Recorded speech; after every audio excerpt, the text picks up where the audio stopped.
If you're here, maybe it's because you have trouble with receiving, or do you have trouble with accepting? Is there a difference? We're gonna talk about that, and by the end of the video, you're gonna have the tools to be able to do both. When you receive something, your brain does an assessment of whether this thing is worthy of accommodation or not. And sometimes this is easy. Do I like it or not? In this moment, you create a mental antechamber where this thing is in your possession because it was given to you, but you don't want to let it all the way in yet. It's suspended in a proving ground while your brain is making calculations. This antechamber signifies tolerance, and tolerance is good. When you accept something, your brain and your feelings have decided you should let it in, and this should be of you. This happens easily if it's of your style, of your worldview, or of your identity. Acceptance is a process of integration, and the more that there is alignment and parity between you and the new object, the more seamless the integration. So, receiving is tolerance, accepting is integration. So how does one shift from receiving to accepting? First, let's talk about what prevents someone from making that shift. Say you've received a new object. While this new object is hanging out in the antechamber of your mind, your brain is processing the parity between you and it. And again, like I said, the more the two are aligned, the more seamless the integration. And this is especially true of new information or new ideas. Does this mean you should only accept things you can identify with? No. You're human, and therefore you're a creative being. Your internal and external environments will change. Nothing is in stasis. Acceptance does mean integration, but the real key here is that acceptance is the agreement that the integration will change you. You are agreeing to change when you accept. So what would prevent you from accepting something? Your unwillingness or your inability to change. And this is not to say that you're right or wrong for holding your ground. This is just the definition. When you merely receive, you don't have to agree to change. I have deep feelings about this in regards to relationships, but we're going to keep the course here.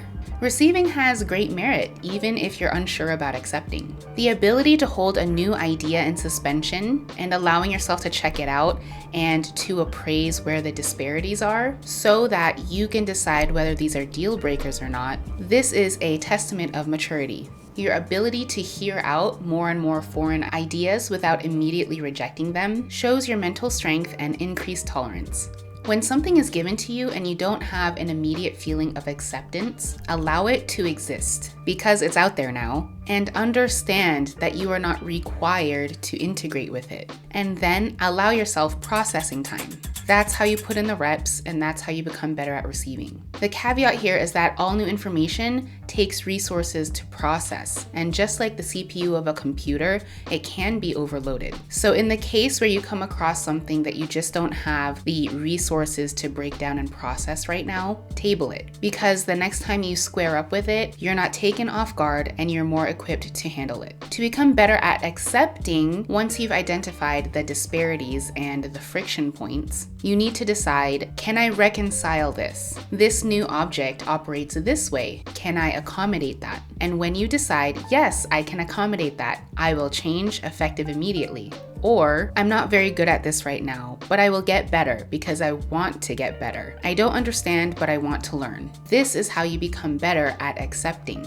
The keynote here is that you have to want change for the sake of what you have to gain. And the keynote here is that if you want something so bad, but you cannot get on board with the necessary change, you need to go in deep. This is an inside job. There is an identity that you can't leave, and or what you want is actually not good for you, and you kind of know it. But no one can force you to accept anything. When you are forced to accept, what you've really done is begrudgingly receive. It's in your possession, but you don't want it there. So if we're talking about a physical object, you now have to find a place for it. It's taking up real estate somewhere. You have to maneuver around it, and you'll end up resenting its existence. This is exactly the case of a white elephant gift. Like, the legend of the white elephant gift is that the king of Siam gifted white elephants to courtiers he disliked, because now the courtiers had to house them, feed them, hire caretakers for these white elephants. But they simply couldn't reject the gift because that's the king, and I don't know what the repercussions would be for rejecting a king's gift, right?